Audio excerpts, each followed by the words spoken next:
from West Virginia Public Broadcasting. Support for the following is provided by the West Virginia Department of Education and West Virginia Public Broadcasting. Hey! Hey everyone, it's Education Station! Hi, and welcome back to Education Station. I'm your host, Alex Milanese. Education Station is a show where we invite teachers from all across West Virginia to submit videos of themselves teaching their favorite lessons. In today's episode, we've got 3 exciting lessons about art, reading, and math. Now, before we start today's episode, we want to talk a little bit about National STEM Day, which was November 8th. So, during the month of November, the West Virginia Department of Education invites students and teachers to capture the creativity and innovation of West Virginia STEM classrooms with the This Is How I #STEM&WV campaign. You can help us out by posting a 30-second video to show off your STEM skills. Give us a virtual tour of your STEM classroom, show off a STEM project you are working on, or tell us what STEM means to you. Be sure to use #STEM&WV in your post and tag @WVEducation on Facebook or Twitter. But wait, there's more. The Department of Education will also host a STEM lesson video contest in November. To get involved, record an 8 to 9 minute video of a STEM lesson for elementary school students, and we will choose the top 3 videos to air right here on Education Station in December. The deadline to enter is November 18th, so get creative and show us how you #STEM&WV. Alright, so with that in mind, we're going to kick off today's episode with Miss Lamp, who's going to lead us through an exciting art lesson. Let's check it out. Hello, I'm Madeline Lamp from the Graphic Design Department at Mid-Ohio Valley Technical Institute, and today, I'll be showing you guys how to draw a face. Keep in mind that faces come in all different shapes and sizes, and it's okay if yours doesn't look like mine. It just matters that we're having fun. I already went ahead and taped my paper to my desk so it doesn't slide around. What you're going to need is paper, a ruler, and a pencil. After you got all those, you're ready to go. To make your face shape, start by drawing a circle on your paper. Try not to make it too big because we'll need the extra room later. Put it in the upper half of your paper, facing portrait style. Next, you're going to want to draw 2 lines down both sides of the circle. Keep in mind that the longer you make these lines, the longer your face will be. After you're done with that, draw a curve connecting the 2 lines. This will be your chin. Good job! You've just completed the first step. Now, on to the details. Take your ruler and draw a line down the middle of your face like this. After that, divide your face into different sections by placing your ruler across your face and drawing a line. This is going to be your eye line. The one after it, right below, is going to be your nose line.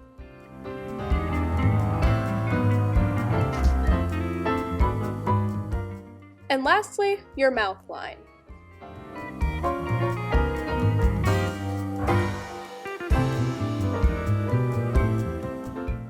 A good thing to remember is that the top of the ears should be level with your eye line that you made. You can choose to give your face big ears or little ears. Start by making these curved little peanut shape on the side of your face, and add the little squiggles that represent the little insides of your ears.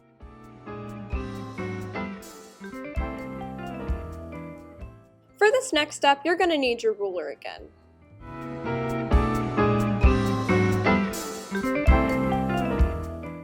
Align your ruler with your eye line that you made earlier, and draw 2 little dots where you want your eyes to set on your face.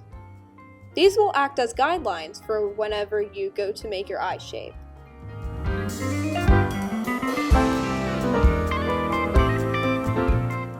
Once you're done with that, draw 2 lines going straight down that cross through those dots. These lines should hit the middle of your eye. After you've made your dots, it's time to draw your eyes. Start by drawing 2 little lemon shapes like so. One helpful tip to use is that your eyes should be about an eye's width apart, so keep that in mind whenever you're drawing your other eye.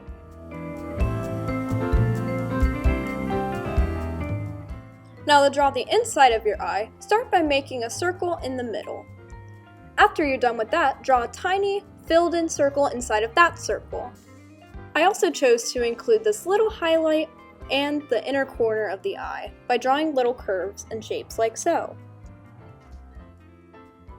This is where I decided to put in my eyelashes. I like to start at the edge of my eyelid and work my way out and curve.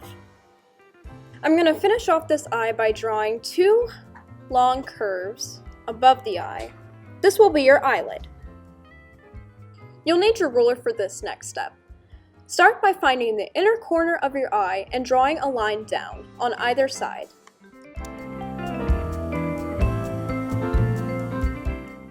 Before we go any further though, I'm just going to slim down my face a bit.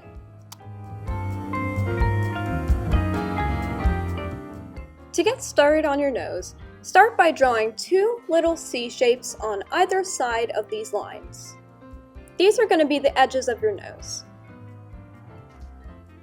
After that, I'm going to draw a little curve in between those 2 C shapes. This is going to be the tip of your nose. After, I'm going to draw the nostrils.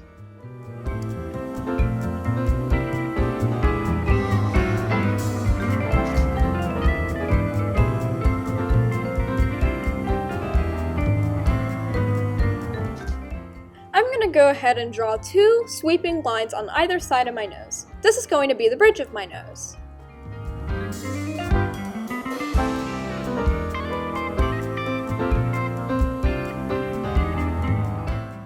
Next, we're going to be drawing the mouth.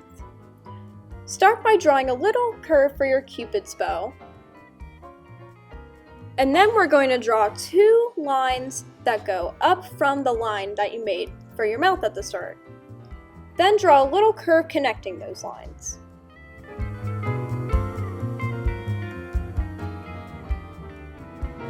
Next, I'm going to draw 2 lines that connect the Cupid's bow to the corners of the mouth. This is my top lip.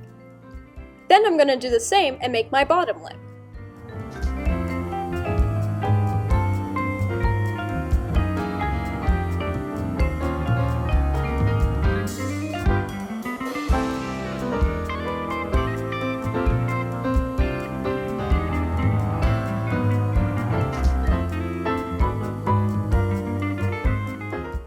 Right now, however, I feel like I made this chin a little bit too big, so I'm going to slim it down a bit.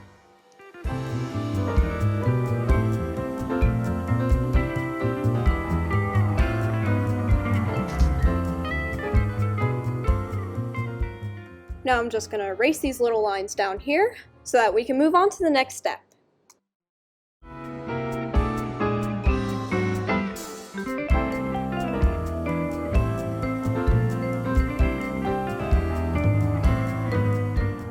The next step is going to be to add your hairline. Start by marking 2 little lines in the middle of the ear and making a curve that goes all the way around your forehead and ends at the other mark.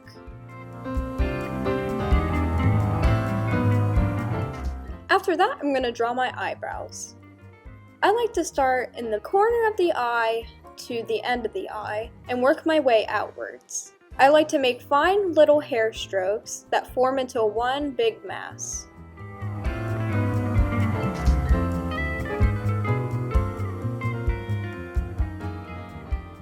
After I'm done with the eyebrows, I'm going to give her some nice curly hair. Now you can choose to make whatever hair you want, but I decided that she would look really cool with this kind. After I'm done erasing and doing my little fine details, it's time to color.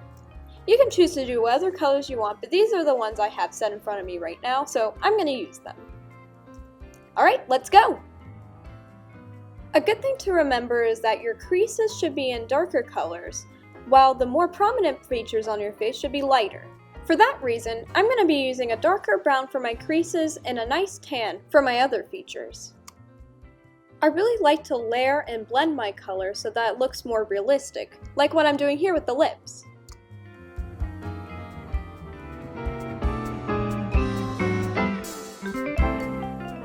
decided that I'm going to make this one blonde, but you can choose to do whatever colors you want.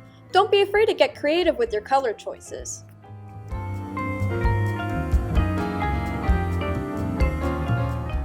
And now we're done!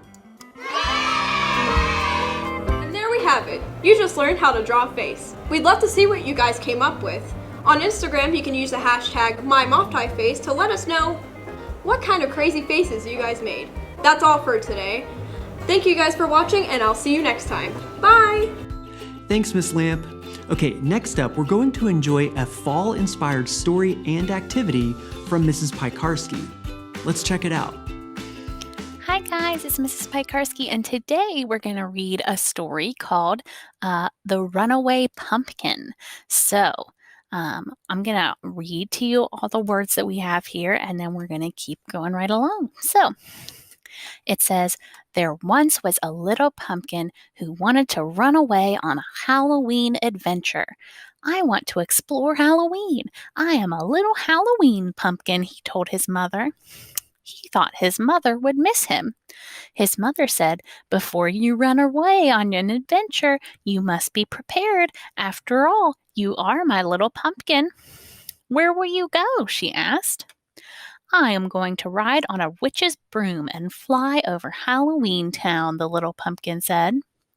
So there you can see him with his broom. So let's see.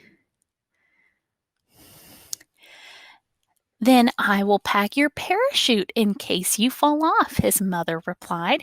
You must take care, for you are my little pumpkin. So there's his little backpack, his parachute, and there you can see him flying on the back of the witch's broom. It looks like the witch is actually a cat. My goodness. Next, I will go to the spookiest haunted house with my ghost friends, the little pumpkin said. Then, and I'm going to make myself a little smaller here because I'm in the way. Then I will pack your blankie so you will not be scared, his mother replied. You must feel safe, for you are my little pumpkin. He said, after that, I will dance the monster mash at the greatest Halloween party ever, the little pumpkin said. So there you can see him with some ghosts, it looks like. Well, his mom said, then I will pack your favorite monster shoes so you can boogie-woogie all night, his mother replied. You must have fun, for you are my little pumpkin. Well, later, I will join my friends in the mummy rap contest, the little pumpkin said. And up there you can see a picture of him dancing with all his friends. And here's the paper, the flyer for the contest. Then I will send rolls and rolls of tissue, his mother replied. You must wrap and wrap and wrap, for you are my little pumpkin. So he's going to use this to wrap up like a mummy. And look, you can see all his friends wrapped up like mummies. And there he is wrapped up like a mummy. He says, when I am done, my pumpkin friends and I will enter the pumpkin contest, the little pumpkin said. And this big, I'm looking for the word, our medal. That's not the, well, I guess it's kind of a medal. It's, you guys at home will have to let me know, but it says #1 pumpkin, right? Like he won #1 pumpkin. Well, she says, then I will give you the best face ever, his mother replied. You must win for being the most handsome pumpkin of all, for you are my little pumpkin. So look what he's going to put on. And look, there you can see him wearing it with all the other pumpkins around him. He says, once the contest is over, I will trick or treat through all of the towns, the little pumpkin said. Then let me see if I can move over here for a second. There. No. There we go. Then I will make you a pirate costume, his mother replied. You must act like the best pirate ever, for you are my little pumpkin. There, I can come back over. Finally, I will go on a hayride and visit all the other pumpkin patches, the little pumpkin said. Then I will bake you some Halloween treats, his mother replied. You must share good treats with our pumpkin friends, for you are my little pumpkin. And look, there they all are eating the little cupcakes. The little pumpkin said. He stopped and he thought. Then he said, if you think exploring Halloween will be so great, then you may then you may as well come with me. Whoo! So he's saying you might as well just come with me, right? If it's going to be so fun. Then we will explore Halloween together, his mother replied. After all, you are my little pumpkin. And there's the picture of them going trick-or-treating at the very end. And that is the end. So there's our picture of him there at the end. So I hope you guys liked that story. The reason we read that story, well, one is because Halloween is coming up right at the end of our month of October, which is so fun. But also here in a minute, I'm going to get off of the microphone and I'm going to go over. We're going to do something fun to go along with our story today. So something Halloween themed. So here in just a second, I'm going to switch over and I'll be somewhere else in the room. Okay, so I'm going to switch in 3, 2, 1. Okay, so now that we've read our story, what we're going to do is I am going to use, now I have an actual, now this isn't a real pumpkin, it's made out of like plastic, I think, but I have a little pumpkin that I'm going to use as my runaway pumpkin. So what I'm going to do is I'll roll my pumpkin, right? Or you could use this, if you wanted to do this at home, you could use, if you have a ball or really anything that could roll at home that could, work as your runaway pumpkin. You could do this at home. What I'm going to do though, is I'll roll my runaway pumpkin and I am going to try with paper and scissors and some stuff I have around the classroom to create something that's going to stop the pumpkin, right? So my pumpkin's going to be trying to roll away from me. I'm going to make something like a little kind of a ramp so that it'll roll down.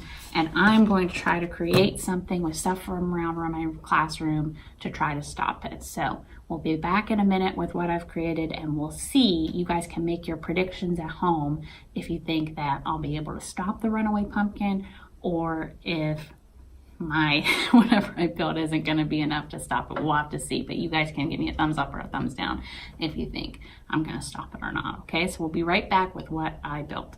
Okay guys, so I'm back.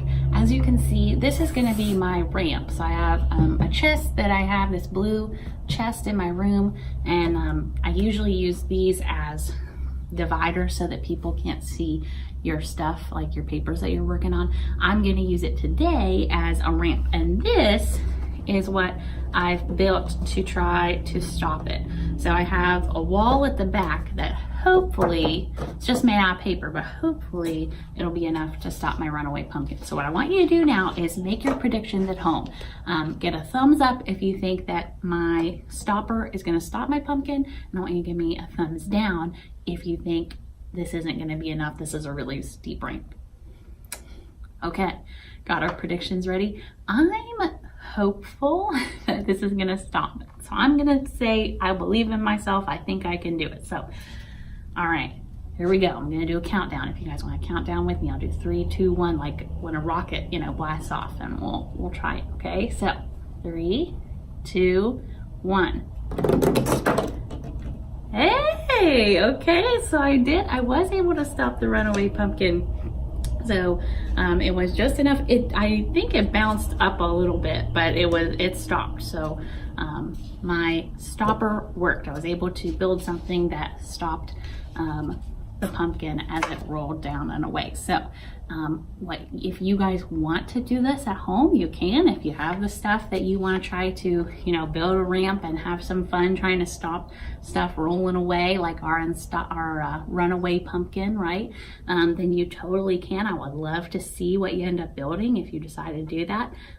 If you didn't, if you want to write down what your prediction was, like if you said yes or no that you think my stopper here would work, you can always write that down with your name and turn that into me if you want, or if you just enjoyed watching that, that's okay. That's okay too.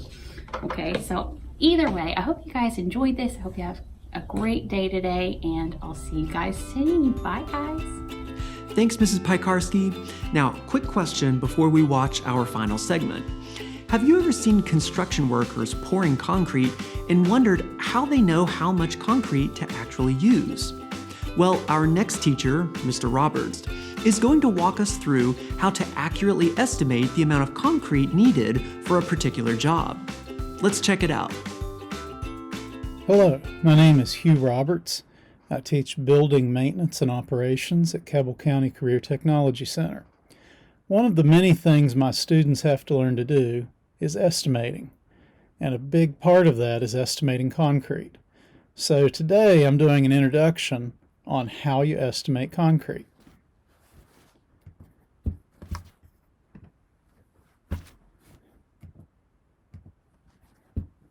So where is concrete used? Sidewalks and driveways. It may be that you have a concrete sidewalk leading up to your house or a concrete driveway to your garage. It's also used in streets and roadways. The street in front of your home may be concrete. Some of the highways you travel may be concrete. Concrete's used in highway bridges. If you cross a bridge on the interstate or if you cross a major river, chances are that is a concrete bridge. It may have a steel structure under it, or the structure itself may be concrete. Concrete can also be troweled smooth, polished, stained, and used as a finished floor. This example is in a restaurant, and they've basically polished the concrete, stained it, and then they don't have to put any other floor coverings on it. Some other uses for concrete: equipment foundations, building foundations, floors, walls, structural components of buildings. Concrete is also being used in 3D printing. It is now possible to 3D print homes and buildings using concrete. So concrete surrounds us in our daily lives. Basically, concrete is everywhere around us. From the foundation of your home to your basement floor to your sidewalk, again, maybe your driveway, the street in front of your home, the highways you travel on. Concrete is everywhere around us.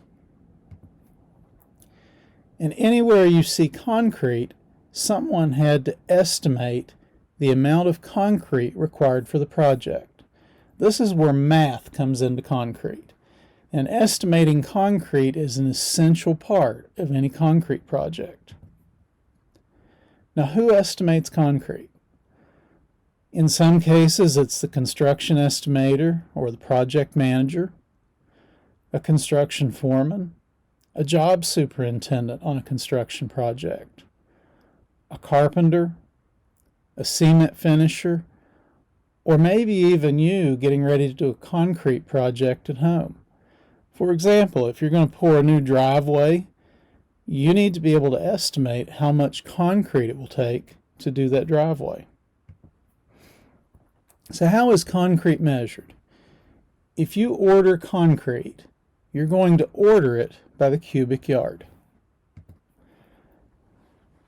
Think of a cubic yard in terms of a box that's 3 foot long, 3 foot wide, and 3 foot tall. And to find the volume of this box or cube, you're going to multiply the length times width times height. So in this case, you'd multiply 3 times 3 times 3, and you get 27. So basically, this 3 foot cube contains 27 cubic feet. If you're looking at a cubic yard, there are 27 cubic feet in a cubic yard. Keep this number in mind for later because you're going to need 27 again. Here's a better description of a cubic yard. Again, just think of a box or a cube that's 3 foot wide, 3 foot deep, 3 foot tall, 3 by 3 by 3. And in that box, you will have 27 1 cubic foot boxes to take up space. So let's look at the steps to estimating concrete. Step 1. Determine the required size of the concrete pour. What's the length? What's the width? And what's the thickness or the height? So here's a problem to work out. A customer hires you to pour a concrete foundation that is 100 feet long, 2 feet wide, and 2 feet thick. How many yards of concrete will it take to pour the foundation?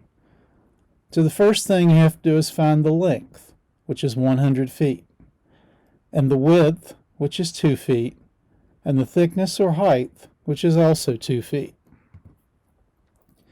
So multiply your length times width times height. 100 times 2 times 2 equals 400. So this is the number of cubic feet of concrete required. Now again, concrete is measured in cubic yards. So now you have to determine how many cubic yards this is. So our final step is convert cubic feet to cubic yards. To do this, divide your total cubic feet by 27. So 400 divided by 27 equals 14.81 cubic yards.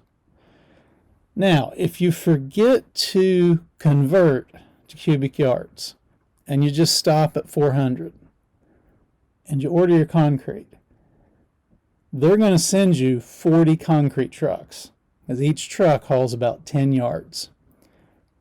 What are you going to do with all that concrete? So remember, once you get your cubic feet, divide by 27, and that will give you your cubic yardage. So here's your formula to remember. Length times width times height equals cubic feet. Divide the cubic feet by 27, and that will give you cubic yards. So let's try another one. A customer hires you to pour a concrete foundation that is 300 feet long, 2 feet wide, and 1 foot thick. How are you going to estimate the cubic yards of concrete required to complete the project? First of all, you have to find the length. What is the length? It's 300 feet. What's the width? It's 2 feet.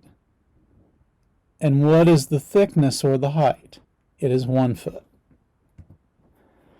So multiply 300 times 2 times 1. You've got 600 cubic feet of concrete. So 600 divided by 27 is 22.22 cubic yards. Again, remember, if you don't convert your cubic feet to cubic yards, you're going to have a problem when the concrete shows up. So let's try one on your own. A customer has hired you to pour an equipment foundation that is 40 feet long, 8 feet wide, and 3 feet thick. How many cubic yards of concrete will you need to complete the foundation? Remember, after you multiply your length times width times height to determine the cubic feet, be sure to divide the cubic feet by 27. So happy estimating. Now you've got the basics of estimating concrete, and you can take the basics and with a little bit of time and experience be able to estimate almost any size concrete pour. So happy estimating. Thanks, Mr. Roberts. All right, well, that wraps up everything for us here today on Education Station. We want to thank everyone who shared their awesome lessons, and we want to thank you for watching. We'll see you next time right here on Education Station.